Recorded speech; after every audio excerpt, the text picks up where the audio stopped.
Hi, my name is Jem, and where the fuck have I been? No, but in all seriousness, where have I been? I guess I've just been busy. November has been super duper hectic for me, and you know, that's not an excuse, but it kind of is. I'm using it as one. So I moved house, which is why my layout is slightly different. I've been doing exams. I've been doing year 11 exams, and those are so stressful, but they're done now. And then the third thing that's got me all wrapped up is Nanowrimo. That shit's been difficult as hell this year.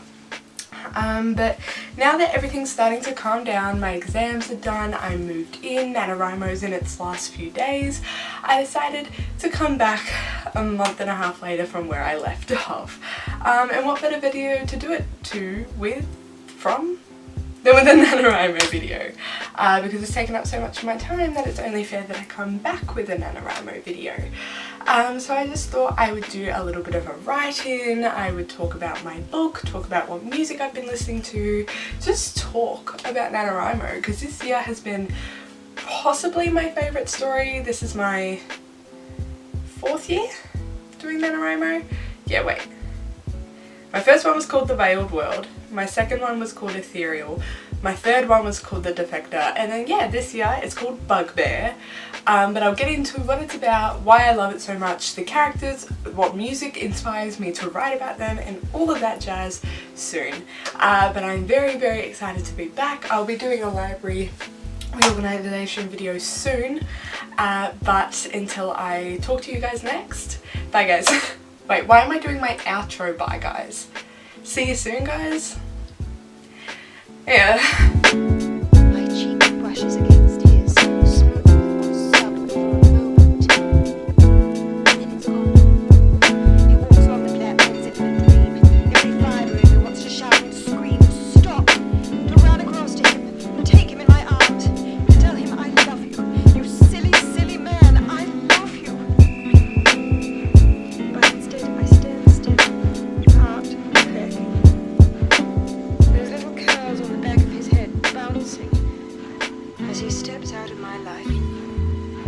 But So we're going to do a quick chat about my book, what it's about, who my characters are, because last year the video that I did on my characters and my plot is still my most viewed video I think on this channel. There's a hair in my eye. Anyway, so I did majority of my planning in this composition notebook. It has been beaten pretty badly. It's got bite marks in it from Luna, who might make a feature in this video a bit later. She's hiding at the moment, but she's here.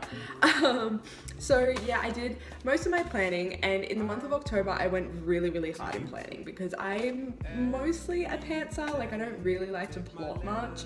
I like to know my settings and I like to know my characters, and that's about it.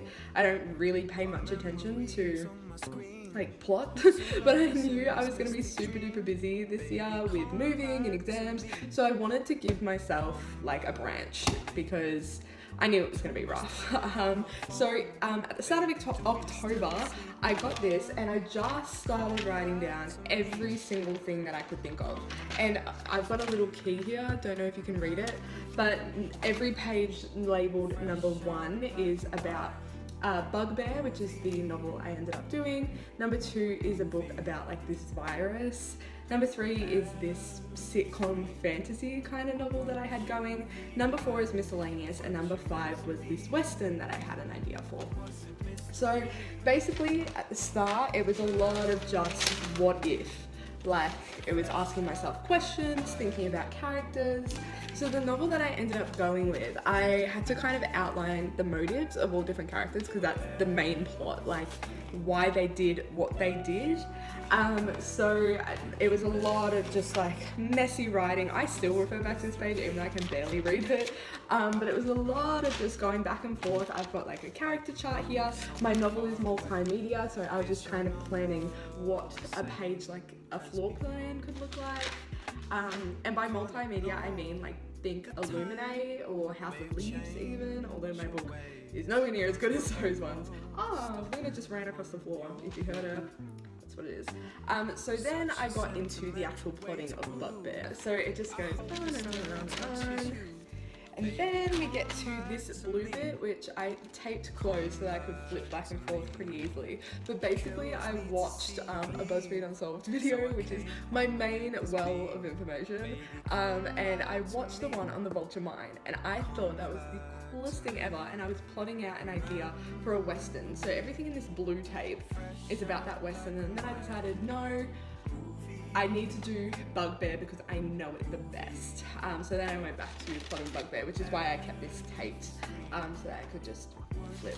And then we arrive at the actual plot. So I did kind of run into an issue with the fact that I had hit about 35,000 words and I had already finished the amount of plotting, but I think I'm okay. Like, I'm writing bits and bobs, like fill in the gaps kind of thing that I didn't realize were gaps.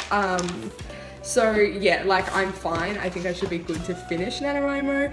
But having that was actually the best thing ever, because I feel like I would have been at such a loss if I didn't have a clear idea. And because my idea is like a cobweb, you gotta kind of like put the pieces together a little bit. It's metafictional, so that basically means, like, think Lemony Snicket, the narrator is talking to the audience. So I feel like if I didn't have this notebook and I didn't do planning, I would literally be flailing this entire month. And I probably would have given up, because Nanowrimo is difficult enough as it is, and without walking in with a clear idea of what you're doing, it's even harder. But yeah, that was just my notebook. I'm gonna do a little bit more writing. I might insert a clip, I might not. And then I'll actually talk about my novel instead of just like my plotting process. So see you in a sec.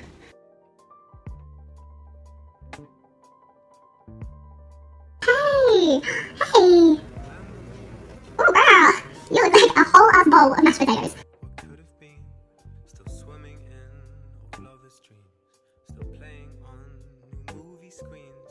Remember me, let's set the scene. You and me, what could have been, still swimming in old lovers' dreams, still playing on new movie screens. Remember me, let's set the scene. You and me, what could have been, still swimming in old lovers' dreams, still playing on new movie screens. Remember me, let's set the scene. You and me, what could have been.